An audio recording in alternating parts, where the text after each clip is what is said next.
From kindergarten until high school, my peers secluded me, made fun of me, stole or destroyed my belongings, messed with my food, and knocked me into bathroom stalls, among other cruel things. I was an Asian kid in a largely Caucasian city, where the citizens believed that the people of my country still ate cats and dogs.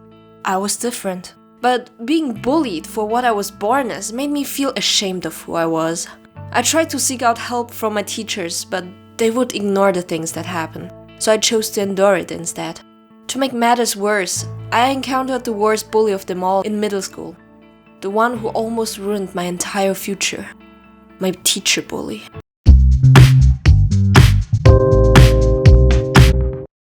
I came with the whole nerd package as a kid, alright? I had straight A's in every school subject, except home economics. I was supposed to be wearing prescription glasses, I was the only Asian kid in the school, and I set my goals up high. Or actually, my mother set my goals up high. I'm supposed to succeed, go to university, and find a high-paying job in a respected field, which is such an Asian stereotype. The teacher this story is going to revolve around is a rather old-fashioned teacher. I am talking about my home economics teacher, Mrs. Ramsey. In her class, we weren't allowed to make any noises or do anything other than sitting still and sew. I behaved well as a kid. Due to my shyness, I was very quiet. I finished assignments in time. I treated everyone with respect. Yet, she still hated me for some reason. I remember vividly how one of the students proceeded to get some scotch tape.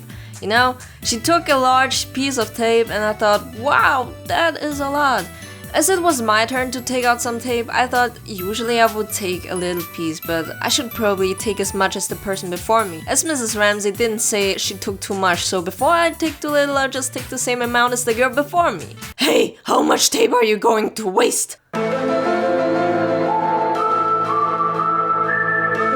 I could be halfway across the room and she'd still put a target on me. I could practically feel her stare while working. Like this one time, I was at the very back of the classroom, as far as possibly away from her. I was getting a pair of scissors. You were supposed to grip the scissors by the sharp end when you want to walk around with it so you wouldn't stab yourself, but the scissors were inside the cup facing down, so I had to grab the handle for 1 second. Don't hold the scissor like that! These were just 2 examples that popped up in my mind, but this would be a constant thing that went on in her lessons. Make a mistake and she will make you cry. I'm so confused as to why she had such a strong resentment towards me. It completely boggles my mind. So I made some observations throughout the years and came up with several theories that boil down to these main 3. Theory number 1. I was bad at sewing and knitting. This may be one of the most likely reasons, although I was doing my very best, I swear. I still had holes in my knitting and couldn't sew even if my life depended on it. Okay, it's the first loop down, the second loop up, wait, I think it was like this. Whoa! What are you? An idiot sandwich. An idiot sandwich what? An idiot sandwich, Mrs. Ramsey! Hold on, doesn't every supervillain have a henchman? Damn right they do! Our teacher's pet, a kid called Angelica. She kept telling her that I am supposed to be wearing glasses. I had prescription glasses, but my eyesight was first of all good enough without wearing them, and second of all, I was nearsighted. That means I can see things clear that are close to me, like this sewing stuff. I don't knit a mile away from me, my arms aren't that inhumanly long. I know you were trying to explain my inability in the art of knitting with poor eyesight, my fair lady, but I'm telling you that I can see it clear. I'm just too stupid to knit. Theory number 2. She's a germaphobe? I have allergies all year long, and that makes me sneeze so much. Hach! Hach! Hach! Wash your hands! Hach! Wash your hands! Wash your hands! That wasn't even me. Theory number 3. Because of my best friend. Unbelievable but true. There was one person she hated more than me. And that was my former best friend. Let's call him Snotty. Why did she hate him? Because he was like me, but worse. He would screw up knitting and sewing to another level. Like, damn boy! Got 2 left feet as hands. But he was also very loud and super clumsy and snotty. All those theories aside, what was the worst thing that could happen now? Well, in our last 2 years of middle school, we also got cooking classes with, you guessed it, Mrs. Ramsey. Listen guys, back then, I have never ever cooked anything in my life. My mom was super protective of me using the kitchen. Don't touch the stove! You'll burn yourself! Let me do it for you! Don't use knives, you'll cut yourself! Let me do it for you! Don't eat with forks, you'll stab yourself! Okay, that one was exaggerated. Wow! Look, Relachi, everything the light touches is our kingdom. Light touches your kingdom, everything the light touches. Everything the light touches? What about the kitchen? That's beyond your borders. You must never go there, Simba. Relachi. Never. Never touch the kitchen. You must not go there or else I'll kill you. You get the gist. The kitchen was forbidden land for me. So, a school subject I knew absolutely nothing about, taught by a teacher that will feed herself on my incompetence and make my school life more of a hellhole than it already was? Oh boy, I'm in for a ride. The first day of cooking classes rolled around and I was a complete confused mess. I only remember one dish we made. It was pancakes. No, not these American ones, the Austrian ones. I remember it so well because as I was trying to cook them, I set the stove on fire. I somehow spilled oil on the running electric stove and it immediately started catching on fire. And I gotta say, I do remarkably bad at those situations because I was just standing there staring at the fire. Luckily, Snotty saw my little bonfire on the stove and swooped in. We learned to never put out a fire made from oil with water, so he grabbed a towel instead and swoosh! Burned his hand. Ow! Don't worry, it wasn't a serious injury, just a tiny ouch. The towel thing worked surprisingly well. Don't copy this at home, kids. I, on the other hand, didn't get to cook in that kitchen ever again. She would give me useless tasks to keep me distracted for 2 hours every week. For example, I would be scrubbing off the foil on top of Nutella jars. It was boring as hell, but at least I wouldn't be burning down the kitchen, I guess. But how is this woman gonna grade me if I don't even get to cook? In a cooking class!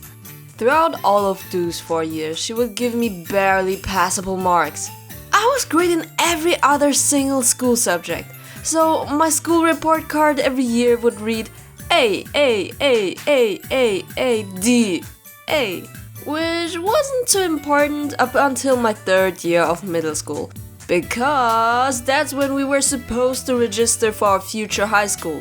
And the one I wanted to go to wouldn't accept students with anything lesser than a B in their report cards. I'm so screwed.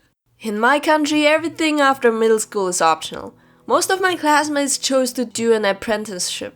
So, if I want to go to university, I have to get into high school. And to get into high school, I can't have Mrs. Ramsey, the teacher who hates me beyond everything, give me anything worse than a B. Yet, here she is talking about letting me fail her class this year. This woman is going to ruin my future. I can't get into university. All because I can sew or cook without messing everything up. I mean, it would be a different story if I actually just didn't do the assignments well on purpose, but you shouldn't mindlessly fail someone who's doing their best and completing every assignment plus extra work they get in a subject like home economics. If this goes on like this, I will never be an academic like my mother wants me to be. Daughter, hold my rice. Huh?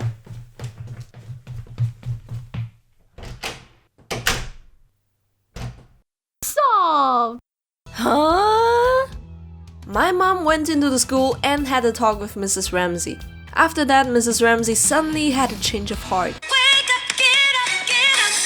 According to my mom, they had a pleasant talk with each other. And since then, Mrs. Ramsey was suddenly super nice to me? In her own creepy, weird, scary way. Instead of throwing her usual insults at me, she started making me a lot of weird compliments like, "You have beautiful eyebrows," which kinda creeped me out as a kid.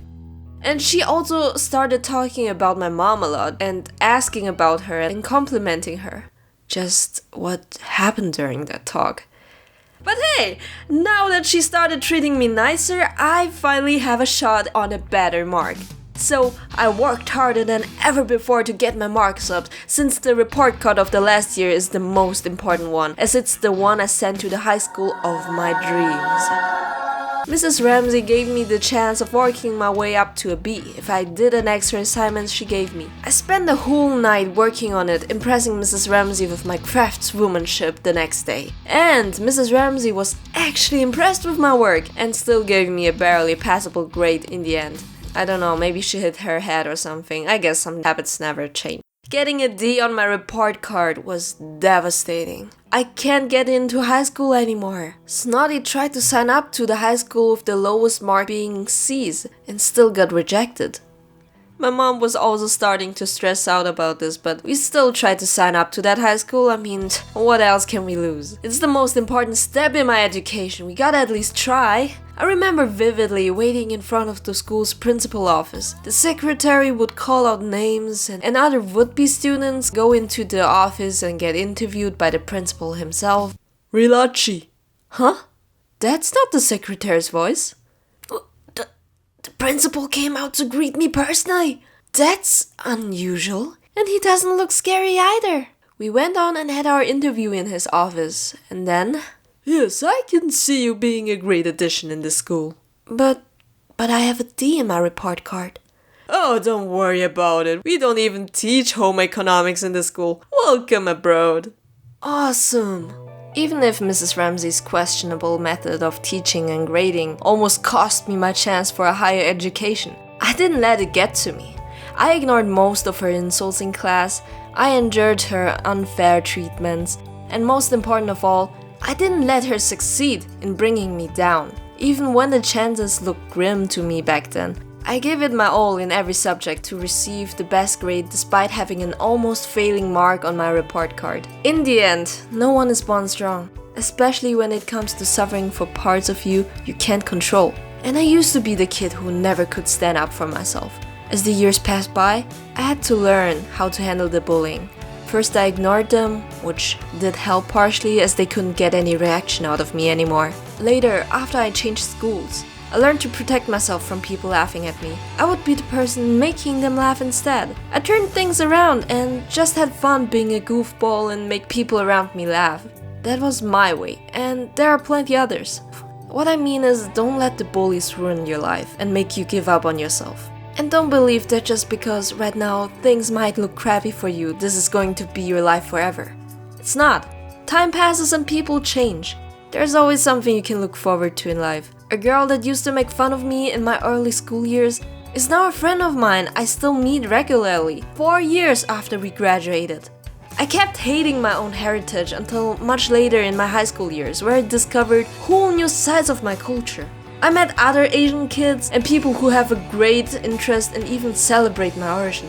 And suddenly the world didn't look so small anymore.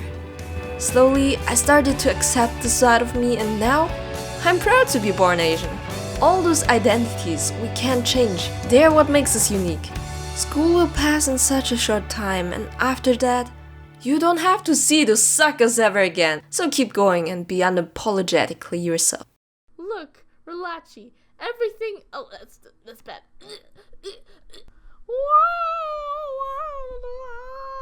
That's the music that's all dramatic with the light touching the kingdom. That was in The Lion King, I'm pretty sure. Look, Simba. I got hair in my tongue. Look, Relachi. It's still there. I can't get off. There, I got it. Okay. Look, Relachi. No. I can't. There's a hair in my tongue. I can't get it off. Look, Relachi. There's a hair on my tongue. I hope you liked the part about the hair on my tongue. I think that's my favorite part of the script. Let me know what your favorite part is in the comments in the description. I don't know what I'm saying. Bye!